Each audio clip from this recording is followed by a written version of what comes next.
Hey guys, welcome. This is a general reading for the collective of Gemini, Sun, Moon, Rising, Venus. Not a date or time specific reading, but as I record this, we are now in the Scorpio mansion. So we've got decidedly different energy. The new moon with the solar eclipse will be in the sign of Scorpio on the 25th. We have Venus and the Sun holding hands, moving from the last degree of Libra, the GEMINI, the Venus in the heart of the Sun, so beautiful, moving into Scorpio together. So I did a special reading for the Sun and Venus conjunction. You can find that if you want to get it quickly, just go to the channel page. It's the playlist is called Astrology Transits, and it's right there. So here we go. You could be here as a cross watcher, that's fine. As always, it's a general reading, so it may not resonate for everyone. Just take what speaks to you and leave the rest. Yeah, that's it. That's all the news. So I'm pulling from Angel Tarot. Ooh, interesting. Want to just get a feel for the card, that the energy that is supporting you at this time. You get card 13, which is the Death card, Release. Archangel Azrael, the end of a phase or situation, spiritual transformation, time to move on. Those are the themes associated with the Death card, which is Scorpio. So how perfect. I love that we have release for you because there may be some things that are just remnants that maybe you haven't been ready to kind of let go of. It could be a perspective, it could be a situation, it could be a person. But whatever it is, it's kind of been nagging you and following you around, like your own little personal thundercloud, you know. It might be time to release it and continue your spiritual transformation. That was a theme that came through in the morning musing, so that's why it bears repeating. I think the oracle for that reading this morning was the Holy Grail, right? But that it's within. It's not an external search, it's within. So I love that you get that card. Okay, so let's see what's coming through. If you're new to the channel, welcome. I hope if you enjoy the reading, you'll consider joining us here by subscribing.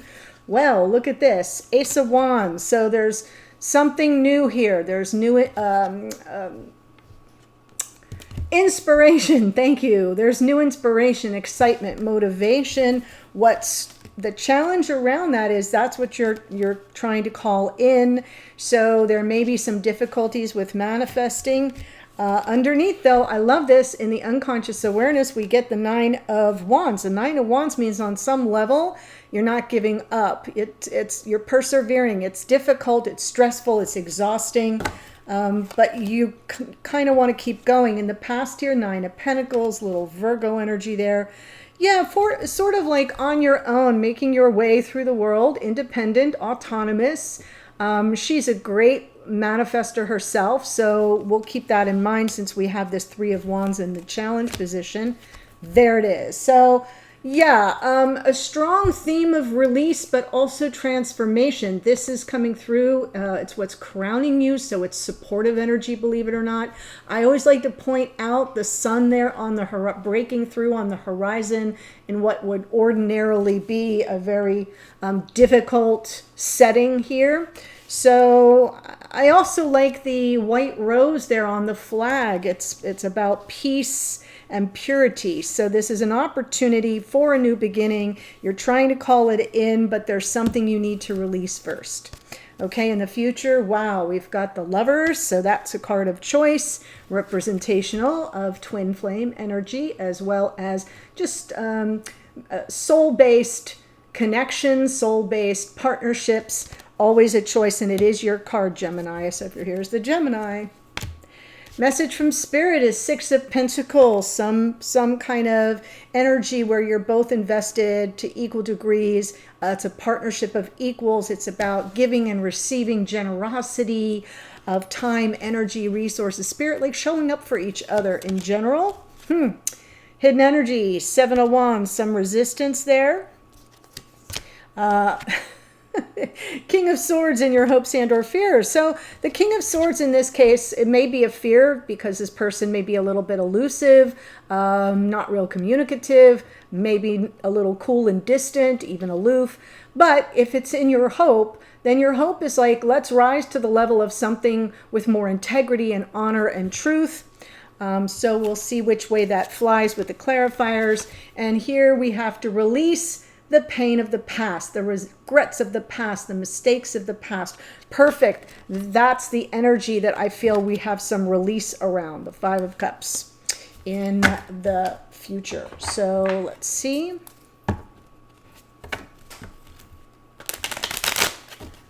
Woo! Ace of Wands, Three of Wands. King of Swords. Knight of Wands, Hanged Man. So, you may be feeling this delay. The Hanged Man's underneath, so it's not really in your conscious awareness, but it feels like somehow the manifestation is hung up. It's hung up on something. And we've got the King of Swords with the Knight of Wands. The Knight of Wands is, you know, someone who kind of comes in with passion and exuberance. It really matches the Ace of Wands, but at some level, you're kind of after the integrity portion as well. Like there's something here about maybe someone who's been keeping you at arm's length and you're not sure what they're thinking. The King of Swords is also a strategist. So it could be that that's part of what you're trying to ascertain. With the Hanged Man, we pull back, we examine the situation from all angles, 30,000 foot view, right? We want the enlightenment, but we know we kind of have to stay still and observe. It is an observer energy. It's also an awakening energy, but I feel it's coming through more as representational of some kind of delay, something that you kind of have to surrender to a little bit. Meaning it's just not all unfolding on your own timeline at this moment. Nine of Wands. Especially if this King of Swords matches what I just said about your divine counterpart, somebody who's been a little resistant, right? And elusive. Yes. So you are definitely dealing with some resistance here with the past life soulmate, Six of Cups. You're still persevering with the Nine of Wands and the World card, you know, as the world turns, as they say. But it's Aquarius and Capricorn. It's a card of Saturn and learning lessons and closing out cycles. Saturn's the great teacher, but can also be the Lord of Karma. And so I feel as if like you really want to draw this defensive, resistant, maybe even resistant and distant energy, and you're opting for something more passionate, with more inspiration, but again, it feels like it's not on your timeline. So let's look at the Nine of Pentacles, and I'll explain what I mean by not on your timeline in a minute. There's the Lovers again. Wow. So I feel like you've been communicating with your beloved at 5D. We have the High Priestess, following your intuition, your inner knowing. There's that Ace of Cups. This is a love of a lifetime, and definitely, you know, continuing on your own in the absence of the connection, which means you're always connected at 5D. That's part one. Part two is if you're in some form of separation at 3D, that's the illusion. But it also, with the Lovers card here, like you have to choose each other. You have to choose the connection here in 3D at the same time. That kind of goes with what I'm saying about this is not unfolding in your timeline. It means that, or on your timeline. It's happening in your timeline, on your timeline. Meaning, there's another person involved. And if they're resistant, if they're moving slowly, if they're the one that's causing a breakdown in communication, you know what I'm saying? It's kind of like that's what I'm referring to, is that unless or until this person buys into the connection in an equal measure to the way you do, it isn't unfolding in the timing that you want. Yeah, it took me a minute. Death card. Three of Wands. Yes. You're definitely wanting to manifest. Okay, well, this is good. This is encouraging.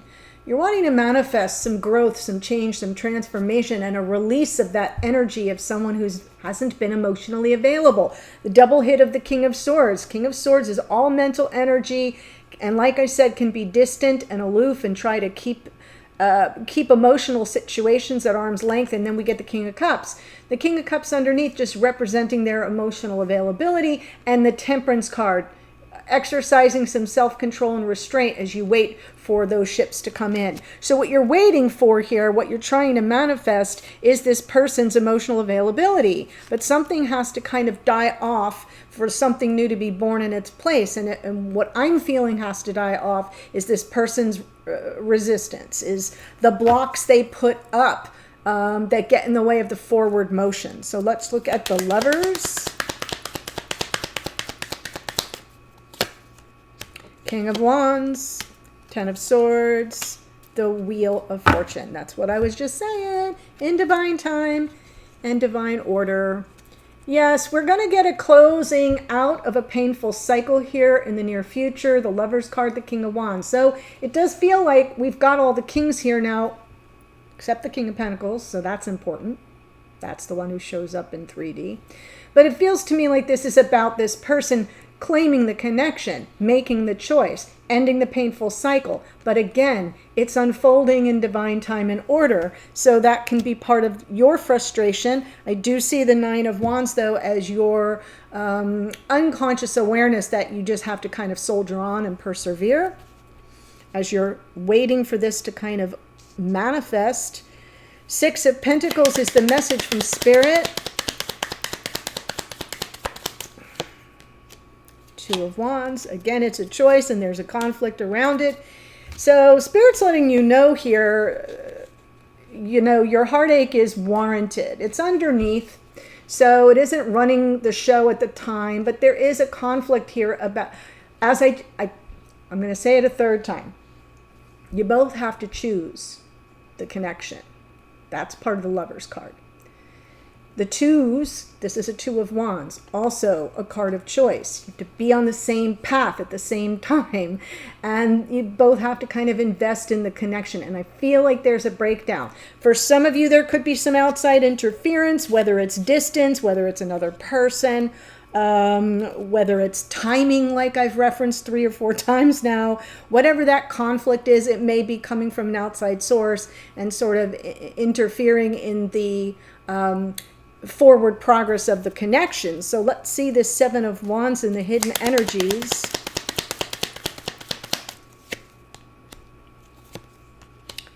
Wow. Yeah, they're resisting divine feminine. So that King of Swords has met its match in the Queen of Swords. They know that you've got unanswered questions. That was present in the morning musing as well. The Three of Cups is a cause for celebration, reconciliation. For those of you with third-party situations, it could reference that as well. And because we have the Three of Swords and we have the Three of Cups, yeah, I'm just going to put it out there. It's not the strongest energy coming through. If you do not have third party, I'm not giving you any new information. So basically, this person is resisting this connection with a divine feminine. They're resisting the unconditional love. They're resisting the emotional connection, the bond. And they're also up against the fact that you see right through them, right? The Queen of Swords with the King, perfect match, in terms of the mental realm and your probably communication styles. You keep pace with this person. You call them out on any BS, right? It's almost like they kind of already know that your questions are well thought out in advance, that they're not going to be able to slip anything by you. Yeah. So that's why they're resistant. Let's see the King of Swords in your hopes and or fears. Nine of Wands again. Two of Cups. Two of Pentacles. So with all these twos and the Lovers out twice, Gemini, we get a lot of decision making coming into play. I don't see the Two of Swords, but I'm kind of feeling it. And that was part of the message of the Oracle this morning, is like the Holy Grail is within. The Two of Swords, that's missing, and that's why I'm drawing your attention to it, requires an inner search for clarity and the meaning and purpose of a decision that has to be made and how best to proceed. So that's why I'm bringing it up, is because I feel like that's where we are. It's like you're exhausted. You want this connection. You're hanging on for it, but it's elusive. And the Two of Pentacles is like, I don't know what to do about it, feeling really torn. Again, indecision with that Two of Pentacles, but it feels like it's about timing. Almost as if, are you fooling yourself here by hanging on and waiting for something that eludes you? And the Two of Pentacles underneath is like, yeah, I'm kind of torn about this. Maybe I should just cut it all loose, release it. So for some of you, that if you're right on the edge of a decision like that, you're getting some confirmation here. Okay, so let's look at the Five of Cups and the potential outcome going forward.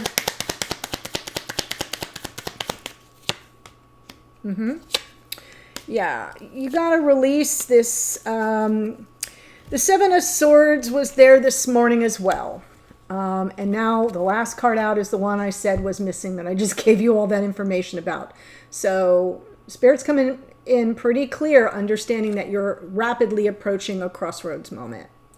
So the Star is almost, with the Star landing on the Seven of Swords with the Five of Cups, I have a feeling you may be losing hope a little bit as you move forward. I'm really needing the clarity, really not sure if you're fooling yourself. So the Seven of Swords can be self-deception, right? The little white lies we tell ourselves is, you know, we examine decision-making opportunities. But it can also be avoidance. And if this person is avoiding you, we got the King of Swords twice, which can be part of that archetype. If they're avoiding you and you feel like you're not getting truthful answers, or you know, you're on this kind of weird quest for a holy grail that doesn't exist, right? You got to examine that. You're reaching a crossroads moment. So don't lose hope is kind of the message here, but it feels like you might, because there's a lot of a sense of something that's been lost to you by virtue of either your own self-deception, right? Or this person's avoidance. Either way, you got to try, you know, just own whichever part of that interpretation resonates the most for you. So I'm going to tell you the astrology coming through. It's perfect that you get the release card twice. You've got death card here twice. It's an important message. I'm going to read this again to you. The end of a phase or situation, right? Ten of Swords, the world. These are endings of cycles. Spiritual transformation. So that's something we do for ourselves. And it might be time to move on. I know for some of you, you're going, ugh, I didn't want to hear this, but I'm drawing off your energy. So take it as it resonates. Before I give you the astrology, the extended, there's a link in the description box below, right in the first sentence, and I'm going to look at it from this person's point of view. So whoever our King of Swords person is, we're going to take a look at it from their perspective. How do they show up in the reading? How do they see the situation? How do they see you, think about you, or feel about you, depending on the cards that come through? And the last row is their intentions going forward. I'll get another card from Spirit to guide you with all that energy, and I'll close out with some Oracle. Okay, so here's who showed up. We've got the King of Swords twice and the Queen of Swords, Gemini, Libra, Aquarian energy. Perfect. We have the Knight of Wands is Sagittarian energy. Hanged Man here is Pisces. The World is Aquarius and Capricorn. As I said, that's a card of Saturn. We have Virgo and the Nine of Pentacles. High Priestess is also Pisces. The Lovers is out twice. That's Gemini. Death card is Scorpio. Temperance is more Sagittarian energy. King of Cups, Cancer, Pisces, Scorpio. King of Wands, Aries, Leo, Sagittarius. The Wheel is Sagittarius. That's a card of Jupiter. The Empress here is Taurus and Libra. That's a card of Venus. And we just did that reading for you with the Venus and Sun conjunction. And the Star is Aquarian energy. So, powerful reading. Not always the easiest energies here to deal with, but let's take a look if this is resonating for you. The link is below for the extended, and I'll see you there in a second. Bye for now.